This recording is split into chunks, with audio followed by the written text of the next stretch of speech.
Game Mode Player Controller Pawn et probablement autre chose. C'est le temps de setup le projet. Donc nous voici dans notre projet Unreal. Projet qui est présentement vide. Dans le fond, si je m'en viens en bas à gauche ici puis que j'expande, on peut voir que dans mon content folder, il n'y a absolument rien. Donc tout est vide. Puis en fait, on va laisser ça ouvert parce que je vois pas pourquoi que ça serait désactivé. C'est beaucoup plus pratique de l'avoir d'activer. Donc la première chose que je vais faire, c'est nous sauvegarder un level pour qu'on puisse travailler dans le level, dans le fond, puis avoir un endroit où retrouver nos acteurs. Donc je vais juste aller en haut à gauche, cliquer sur File, puis New Level. Ensuite, on peut choisir le level qu'on veut, donc je vais juste prendre le défaut. Et je vais enregistrer, donc CTRL S pour enregistrer. Et ensuite, il nous demande où on veut enregistrer ça. Je vais me créer un nouveau dossier que je vais appeler Maps. Et à l'intérieur du dossier Maps, je vais nommer mon level L-Entry. Parce que ça va être notre level d'entrée. Dans le fond, quand le jeu va ouvrir, ça va être le level qu'on va trouver. Puis ensuite, ça va nous mener sur nos autres niveaux de notre jeu. Donc, je vais faire Save. Donc maintenant, si j'expande mes dossiers ici, je peux voir que mon level Entry est ici. Ensuite, ce qu'on peut faire, c'est dire à Unreal d'ouvrir ce level-là quand on rouvre l'éditeur. Donc, à chaque fois qu'on va commencer à travailler, on va ouvrir Unreal. Ça va nous amener directement dans ce level-là. Puis en même temps, on va faire en sorte que ce level-là, ce soit le level qui est ouvert par défaut lorsqu'on ouvre notre jeu. Donc, une fois qu'on va finir de travailler sur le jeu et qu'on va faire un exécutable, Unreal, quand il va ouvrir le jeu, il va ouvrir ce level-là aussi. Donc, pour ça, on va aller dans les Project Settings. Donc, dans Edit, en haut à gauche, puis Project Settings. Je vais le maximiser. Ici, la catégorie qu'on cherche, c'est Map et Mode. Donc, on va aller dans Map et Mode. Et ici, on peut voir les deux maps qu'il y a. Ici, il y a Editor Startup Map. Donc, c'est la map qui ouvre lorsque l'éditeur ouvre. Ensuite, il y a Game Default Map, qui est la map qui ouvre lorsque le jeu commence. Donc, on va juste aller ici, sélectionner dans le drop-down menu notre Level Entry, donc L-Entry ici, et même chose pour le deuxième. Et c'est tout pour le level. Donc, on va retourner à l'onglet principal. Avant qu'on se lance dans la création de notre caméra, il y a quelques choses qui sont importantes à savoir quand on utilise Unreal. Dans le fond, si je fais Play ici, et que je clique et que j'essaie de bouger, on peut voir que dans le fond, je peux bouger. Donc il y a déjà une caméra qui est codée à quelque part que Unreal nous permet d'utiliser. Là, je vais faire Escape pour quitter le mode Play pour pouvoir récupérer mon curseur. Et je vais refaire Play, mais je ne vais pas cliquer dans le Viewport cette fois parce que je veux garder mon curseur pour pouvoir vous montrer des choses. Donc à droite ici, il y a la liste de tous les acteurs qui sont dans le monde. Dans le fond, c'est la même liste que si on n'est pas en Play. Mais il y a des trucs de plus, des trucs en jaune. C'est des trucs qui sont spawnés in-game, donc après qu'on ait commencé à jouer. Donc il y a du code à quelque part qui spawn d'autres acteurs. Parmi ces acteurs, il y a la caméra, le pawn et le player controller, que dans le fond, c'est eux qui s'occupent de déplacer notre caméra. Donc c'est pour ça que quand on est dans le jeu, il y a une caméra par défaut qui nous permet de nous déplacer, même si nous n'avons jamais codé aucun contrôle nulle part. Et dans le fond, ces trucs-là, ils sont spawnés par le game mode, donc le game mode base ici. Donc dans le game mode, on peut voir ici qu'il y a le player controller, le pawn et autres choses qui sont spawnés par défaut par Unreal.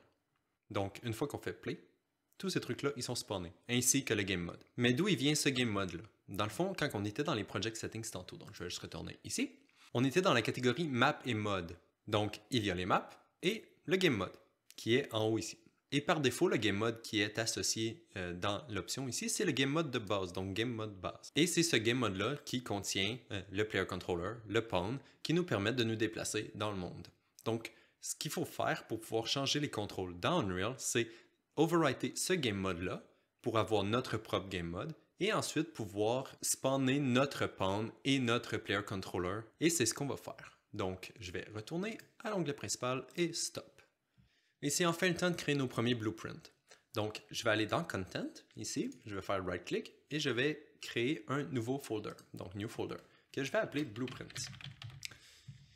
Oups, ça l'a mis dans les maps par défaut, donc je vais juste le déplacer, je vais le mettre au niveau de content, donc drag and drop et cliquer sur Move To, donc Move Here, et voilà. Donc j'ai mon dossier Blueprint. À l'intérieur du dossier Blueprint, je vais me créer un nouveau dossier, donc New Folder, que je vais appeler Core. Donc ce dossier va contenir tout le code qui va contribuer aux mécaniques principales de notre jeu. Donc la caméra, la grille, le système de tour par tour, les units, un peu tout ça là, dans le fond. Et ensuite, si jamais on veut avoir d'autres blueprints moins importants, un peu moins principaux à notre jeu, on va pouvoir les ajouter en dehors du dossier Core. Donc, à l'intérieur de Core, je vais me créer un nouveau dossier pour le player. Donc, player. Donc ça, c'est vraiment tous les blueprints qui vont nous permettre de contrôler le joueur. Et ici, on va se créer plusieurs blueprints. Donc, le premier blueprint qu'on doit faire, ça va être le game mode. Donc, je vais faire clic droit et aller dans Blueprint Class ici. Et on va créer notre propre game mode pour pouvoir dire à Unreal, OK, utilise notre game mode au lieu d'utiliser le tien. Donc ici, si on regarde dans les options, nous avons game mode base. Donc on va cliquer sur game mode base. Et je vais l'appeler BPGM pour garder ça court. Donc BP_GM. Et voilà. Et on peut le sauvegarder avec CTRL-S une fois qu'on le sélectionne. Donc parfait, on a notre game mode. Donc on peut enfin compléter la première étape qui est d'aller dans les project settings et dire à Unreal d'utiliser notre game mode au lieu du sien. Donc si on clique sur game mode et on choisit dans notre liste ici BPGM qui est notre game mode, maintenant Unreal devrait utiliser notre game mode par défaut. Ensuite, on peut retourner à la table principale. Ensuite, on va se créer un player controller. Dans le fond, dans Unreal, les joueurs sont représentés par des player controllers. Et chaque joueur peut contrôler des pawns. Donc la hiérarchie, c'est player qui contrôle un pawn. Et nous, notre caméra, ça va être un pawn. Mais avant, il faut créer notre player controller. Donc, je vais juste faire clic droit encore, Blueprint Class. Dans la liste ici, il y a le player controller. Donc, nous allons cliquer dessus. Et je vais simplement l'appeler BP-PC pour garder ça simple, encore une fois. Et je vais le saver. Le dernier blueprint qui nous manque, c'est notre pawn, comme j'avais dit. Donc, on va clic droit encore, Blueprint Class, et cette fois, on va sélectionner le pawn. Et je vais l'appeler BP_pawn. Donc maintenant, nous avons nos 3 blueprints de base. On peut maintenant ouvrir BPGM. Si votre blueprint ouvre de cette façon, vous pouvez simplement cliquer sur Open Full Blueprint Editor pour ouvrir la vraie version de ce blueprint. Dans le fond, là, ça nous montre seulement les variables, mais c'est pas ce qu'on veut là. On veut vraiment avoir le vrai blueprint. Et voilà. Et si je vais en haut, ici dans Class Defaults, ça va nous permettre d'overwriter les valeurs de base de notre parent. Donc, notre parent classe, c'est GameMode base. Donc, il vient avec ces valeurs-là par défaut. Dans le fond, les mêmes valeurs qui nous permettaient de nous déplacer dans le level tantôt. Mais nous, on veut pouvoir overwriter tout ça puis lui dire utilise notre pawn et notre player controller. Donc, on va aller dans player controller class. On va remplacer le player controller par défaut par notre BPPC. Et ensuite, on va aller dans le default pawn class que nous allons remplacer par BP pawn. Donc, pouf. Et voilà. Ensuite, on peut cliquer sur compiler, puis sauvegarder le blueprint, et c'est fait. Donc maintenant, quand on fait play, on devrait avoir notre player controller qui spawn, ainsi que notre pawn. Donc on peut aller tester ça. Je vais retourner dans la main table et je vais faire play. Maintenant, si je me déplace, eh bien, je ne peux pas. Et c'est parce que ni notre pawn, ni notre player controller n'ont du code qui nous permettent de nous déplacer dans le monde pour l'instant. Donc on part vraiment de zéro.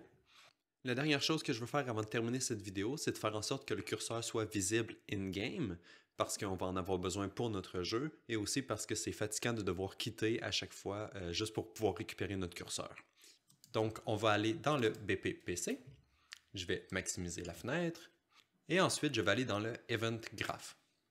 Ici, on a 2 events qui sont déjà ici par défaut. Je vais enlever le tick parce que c'est pas nécessaire pour l'instant, et je vais seulement garder le Begin Play. Si jamais vous avez supprimé votre Begin Play par erreur, vous pouvez toujours faire clic droit ici et chercher pour Begin Play. Donc Event Begin Play. Et ça va le remettre. Donc c'est quoi le Begin Play? C'est un événement qui se fait appeler directement au début quand le jeu commence. Donc au moment où on fait Play, notre Player Controller va spawn. Et au moment que le Player Controller spawn, le Begin Play va se faire appeler. Et il va exécuter tout le code qui est exécuté ensuite ici, là, qui est attaché à cette node. Et c'est ce qu'on va faire. Donc ici, au moment où le player va spawner et commencer à être actif, on va lui dire « Ok, fais que le curseur soit visible parce que je veux le voir ». Et pour ça, il y a une variable dans le player controller que nous pouvons changer. Et c'est ce que nous allons faire en faisant clic droit. Donc ici, on a la liste de toutes les fonctions et toutes les variables qu'on a accès dans le player controller. Et je vais chercher pour mouse curseur. Donc ici, on peut voir toutes les choses qui concernent le mouse curseur dans notre player controller. Donc, il y a beaucoup de choses qui ne nous intéressent pas vraiment pour l'instant. Mais ici, si on s'en va en bas, il y a le Set Show Mouse Cursor. Que dans le fond, ça va nous permettre de setter si on veut voir le curseur visible ou non. Donc, je vais mettre la node ici et je vais l'attacher au Begin Play comme ça. En ce moment, c'est false, mais on veut que ce soit true parce qu'on veut que le curseur soit visible. Donc, je vais juste le cocher, compiler le blueprint et sauvegarder. Et c'est tout.